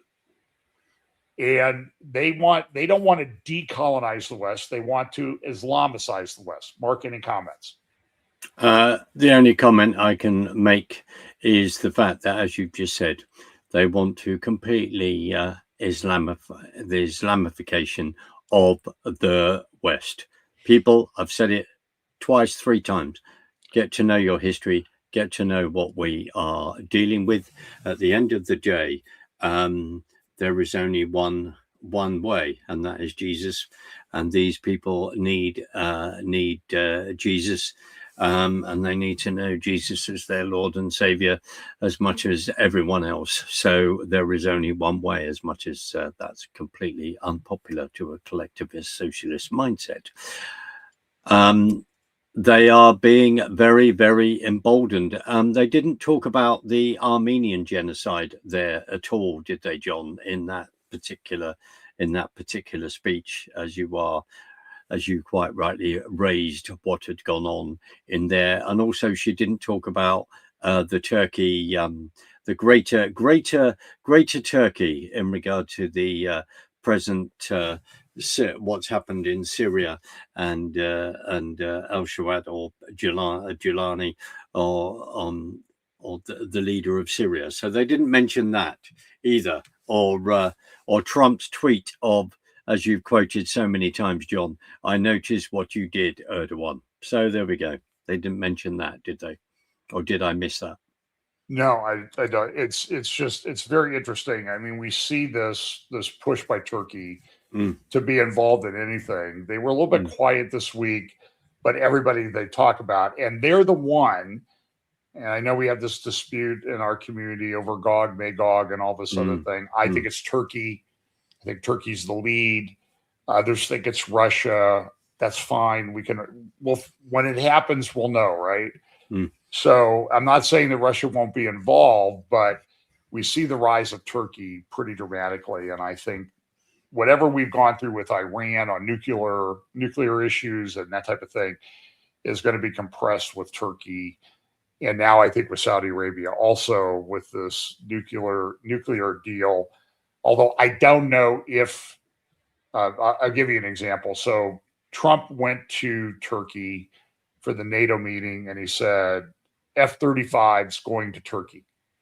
The State Department came out yesterday and said, no, Turkey doesn't meet the compliance standards to come into the F-35 program, the standards set by either statute or regulation because of their S-400 air defense systems that they have from Russia, although they're trying to sell those, but they're also very tied into China and that type of thing. So I just don't know that this is going to happen. So they're not coming into the F-35 program. And then there are also statute and regulations that would apply to the Saudis, I think, on what's called a 123 agreement, whether they would sign on to that to be able to get access to nuclear fuel and enrich it. I don't know that that's a foregone conclusion. Even if they agree to come into the Abraham Accords, I'm not sure that Trump can get around the law, but I don't know the ins and outs of law. There might be exceptions that the executive can do. I'm just not sure. So I want to do one more thing. So this week was the 9th of Av, and in Israel, and by the way, I'm going to make a shameless plug. I am doing an Israel tour next fall. There should be a link on the fbchapel.com website at the top of the page about the fall 2027. It's probably September, October. It's at Sukkot. A lot of people don't like to go at Sukkot. I kind of like to go at Sukkot. It's a challenge, but a blessing at the same time because there's a lot of Shabbats that week. But a lot of Jewish people go to hotels on Shabbat and the food is pretty good. So the hotels kind of up their game on the food aspect. So that'll be in the fall. It is limited in size, but please sign up if you do that. And I promise not to try my best not to get hit in the rear end by people. So I have to have surgery again next year, but it'll be great. So one of the things we did on our tour this last year, and I'll share this screen. This is a video from Yishai Fleischer's website. He did, title of the video is, and I'll just turn it on. There's no sound.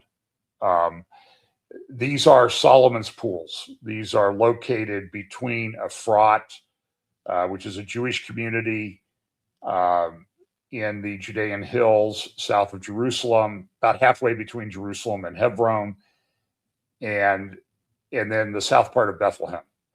So this is Yishai went down there with his daughter and a bunch of people. I think I recognize some of the people in the group that went down there. These are pools where they were part of the water system to supply water to the Temple Mount.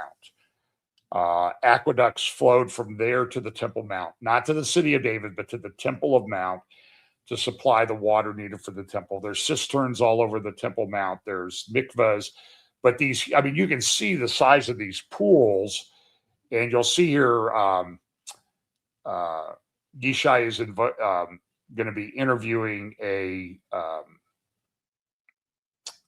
developer. Here he is, interviewing a developer. This guy came and spoke to our group for several hours about real estate development in Efrat, building 7,000 new homes.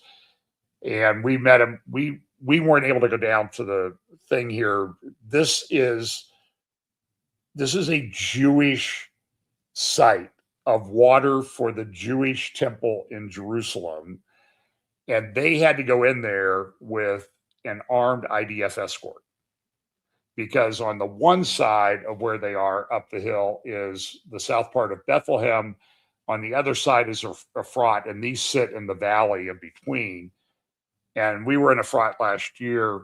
I was talking to a guy and I asked him what he did. He said he was a lawyer. And I said, I'm a lawyer. And he goes, and he noticed I was looking at his gun. Everybody in Efrat carries a gun. You see Yishai carrying a gun. You go to the synagogue and you sit down and people are carrying weapons like that. And they put them under their seat, because the Jewish lawyer explained to me, he goes, I want you to look at the front of my house. So his house faces Bethlehem. He said, look at my house. And it's a very beautiful stone front, as all the buildings are in Efrat. But there are bullet marks all over it. He said, because they fire bullets at my house from Bethlehem. That's why we carry guns down here, because we're under constant threat. And there's no there's not a huge security fence between that area and Efrat. And it's a constant problem. Jonathan Feldstein, our friend Jonathan Feldstein, talks about this. He looks out of his house in Efrat, and he can look across a field to a giant mosque that is a terrorism center. So this is very exciting stuff. So here are Solomon's pools. They're developing them. And eventually, in fact, the week before we were there last year, there were Jews swimming in Solomon's pools. Now, they're not doing that right now, but some people went down there and were swimming in Solomon's pools, which is kind of this is a very big deal. Mark, any comments, and then we'll wrap this up. Well, I was just smiling at that last point. It is a huge deal when you. It's reminding me of. I know it's a different country, Jordan, but it's just reminding me of going to Petra last year. But that is a major, huge deal. Again, archaeologically, history, and putting all that in context. No wonder some people don't like it when you're showing them the receipts. This is history. We can't argue. I'm just imagining how that was dug out, how that was created, etc. Yeah, quite amazing, John. Thanks for sharing that. Yeah, you should go watch it. Yishai is there, and Yishai's daughter Leah. Yishai is the official spokesperson for the Jewish community of Hebron. So he's very big on Machpelah, and his daughter Leah, who I had the pleasure of meeting a few years ago. She was on the trip, and she does some of the narration. And it was good to see her and Yishai down there. It's an incredibly exciting site. And you look at this guy, and this guy is I forget what he did. He might have been in law school or something, and he came to Israel. Now he's a developer, and they're building like 7,000 homes in Efrat. And we went up to the site last year. This is because they need room, and you go around Jerusalem. Mark, the construction in Jerusalem is off the charts. It is. By the way, folks, so last week they did discover in the area of the city of David. So if you've been to the city of David, you enter at I think it's called the Davidson Center to go to the city of David. As you're going into the city of David, off to the right, they were excavating, and they found beams from building of the First Temple period. And this is in the week that they're doing 9th of Av. There always seems to be some connection to the calendar when these things are discovered. It's amazing what happens. And so as they're digging in Jerusalem and they're redoing all the roads, and they are they're putting in light rail lines all over the place. The traffic is terrible. People that live in Jerusalem tell me, I'm not sure how to get from here to there anymore because the roads are all torn up and they're putting in light rail lines everywhere. But as they're doing this, they keep finding these archaeological finds. And this is very significant. Now, a lot of that's not publicized yet, but it will be.